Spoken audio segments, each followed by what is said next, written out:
decisions that I sort of to change things in my life were when I started to look at what were, in during my life, what are the sort of core values that I hold dear, and looking at those, like two kind of core values that are most important for me.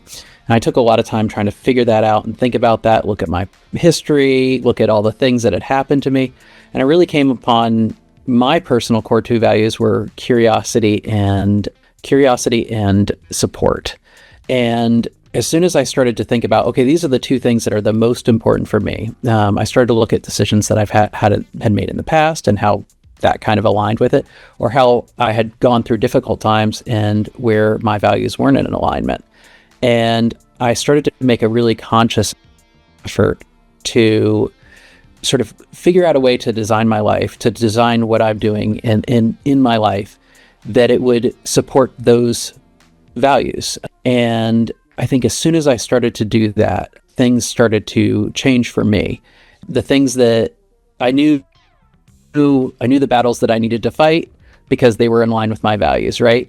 And I knew the ones to drop because I'm going, this doesn't have anything to do with my values. And then sort of crafting everything in my life around those values. The things that don't align with my values don't get my energy as much. So it's important for me to be curious about the world around me, to constantly be learning. It's important that I am helping other people be curious and learn, and also it's important that I'm supporting other people and that I feel like that I'm making a difference in supporting people. If I can chip away at those values a little bit every day, I know that I'll be a happier person. And so it just sort of kind of took on that.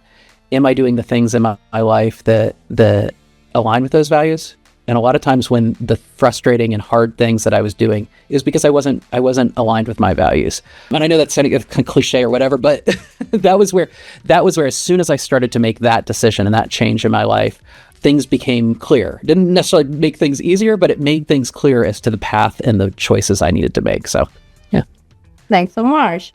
And the life path, about to find your own decision, your own path. What advice would you give to our audience to take this bold, life-changing decision and to feel your core values? It's really hard. Yeah, I mean, the thing that's always important to start with is really finding those values, finding what's important to you. Ideally, you want to find like two.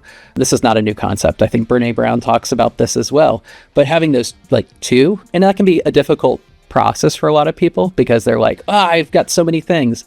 The idea is to just go, everything that you value is important, but what are the two things that you're going to kind of go, this is me, and then really, start to like, once you have that, and that's the hard part, finding those, once you have that, kind of view everything through that lens of going, okay, well, if I value, someone might value environmentalism. If they're working at an oil company, they might constantly go to work and feel very conflicted. And if they realize that environmentalism is the most important thing for them, they should probably go to a different job, right? If they value stability and money, then that might be a fine job for them. That could be fine. And so it takes different people, and it takes a sort of a self-awareness of what's really important to you, and know that there's people, people's values will fluctuate and go everywhere. So just because someone else is telling you, you need to go get a good paying job, you need to go do this, you need to do that, that's not the advice needs to be filtered through your lens of your values. So that's why I mean, it's not a one size fits all, but it's an important thing to kind of like know yourself, to kind of like have those